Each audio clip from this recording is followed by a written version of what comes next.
Have you always dreamed about renovating a historic home? Well, have I got the video for you.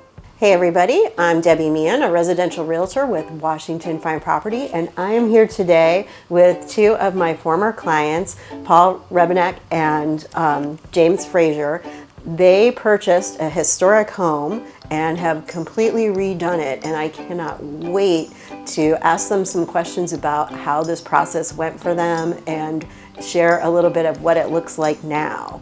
So, hey guys, thanks for coming. Thanks for allowing us to come into your home and show it off a little bit. When you guys purchased it, why don't you give us a little bit of a sense of what the condition of the property was when you first purchased? Well, I wouldn't say the condition was great. We were living next door at the time, so we actually knew the people that we bought it from. But there was a ton of deferred maintenance, just everything you could think of. I just thought it was funny when you gave us the listing, maybe it was the AC or the cooling was listed as stone because there was no AC in the house. There was no heat. Everything was these little baseboard heaters in each room. There were big curtains up everywhere, and a big wood fireplace. So upstairs was shag carpeting from maybe 20, 30, 40 years ago. Hey, but that's an update from the original. Yeah, exactly. There was leaks, and then the cute little workshop building out in the back had termite damage and water damage, no electric, no plumbing. Some mold issues. Mold, yeah, he couldn't even walk in there. So it was rough. And the property itself, the land had a lot of landscaping that needed to be done. Right. Well, and I recall you guys did a lot to the exterior as well, like you rebuilt the stairs out front and railings and all that. So, so when you took on this was a big project, obviously. So, how long did this project take? Well, we bought it in December 2021, or is it, or December 2020? December 2020. 2020. Okay. COVID years. It's a COVID thing. Yeah. So we bought it in December 2020. And we had our first guest, so opened up, ready to go. What was it? When did Amy stay here? Early May? June? Late May, early June of this year. So it took about a year and a half, just about a year and some change. Maybe close to a year and a half to get everything from start to finish. Wow, so that's pretty, that's a pretty lengthy period of time. I'm sure some of that was due to some COVID, like supply chain issues. Oh yeah. There were some supply chain issues for sure. Was it a lot of things that we didn't foresee? It was kind of, I think it's like with any house, and you probably know this, Debbie, it's like you lift up one thing and you find 15 other things that are the problem. So compound that from a 20 or 30-year-old house to a 250-year-old house. Although when you really got down to like the foundation, the bones of the house, it was like, no pun intended, rock solid. Yeah. Well, they don't build them like they used to, that's for sure. So if someone asked for your advice who wanted to renovate a historic home, what do you think is like the one biggest piece of advice that you could give them? Patience and save up more than you think. And I think for me, because I'm a very kind of detail-oriented person, realize that there's not going to be straight lines. Things aren't going to look perfect. It's not going to be a new construction house. So when you're buying it, remember that, and then when you're renovating, remember that. Like, things are never going to look brand new because it's not brand new. So if you want like something where everything's shiny, brand new, everything's level, everything's plumb, then you're going to need a new construction house. But if you learn to kind of love the quirkiness of historic homes where, one room upstairs, I think the contractor said there was a 3-inch drop from one side of the room to the other, and you learn to love that kind of stuff, then you'll have a much better time. Yeah, that's really good advice. I love that. So I can't wait to show you guys some of the areas of this house that they redid. We're going to start with the kitchen. Let's go take a look. So we're here in the kitchen now, and I'm going to throw it right to Paul. And like, this is dramatically different than what it looked like when you purchased. So why don't you just kind of run us through what happened in here? Yeah, so this wall right here was completely, this was a wall, all walled up, and the entrance was actually right over here. There was a pantry here that had hidden this 5th fireplace, and there was no mantle here, none of the woodwork was there.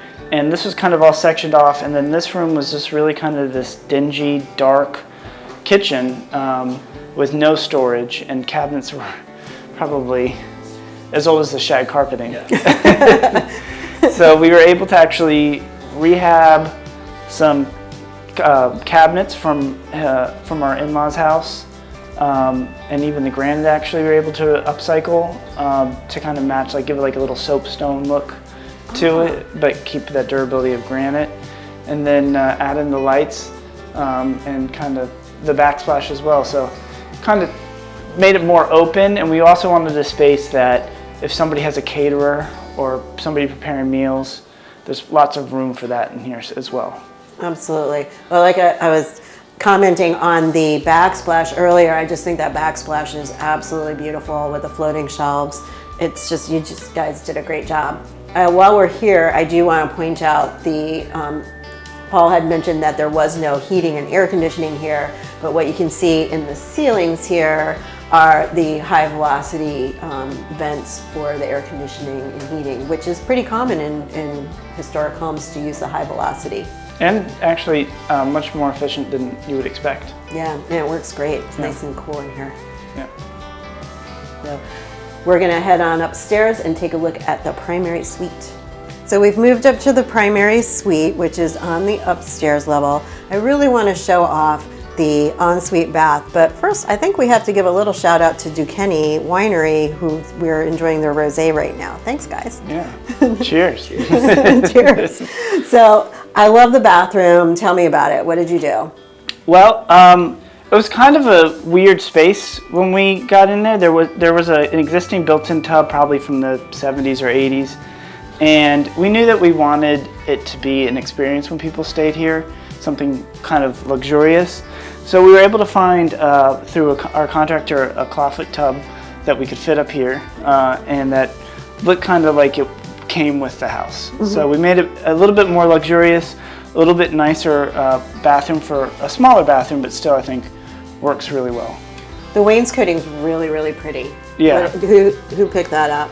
I have I'm secretly in love with marble, so anytime I can fit marble into anything, I always do it. So I thought it was just a great way to kind of, again, just like elevate it a little bit to make it a little bit more luxurious. We even have battery operated candles by the tub so that you can turn them on and kind of get the full experience. Yeah, exactly. So romantic. So we're in the space that's probably the most dramatic change from where it started and where we are now.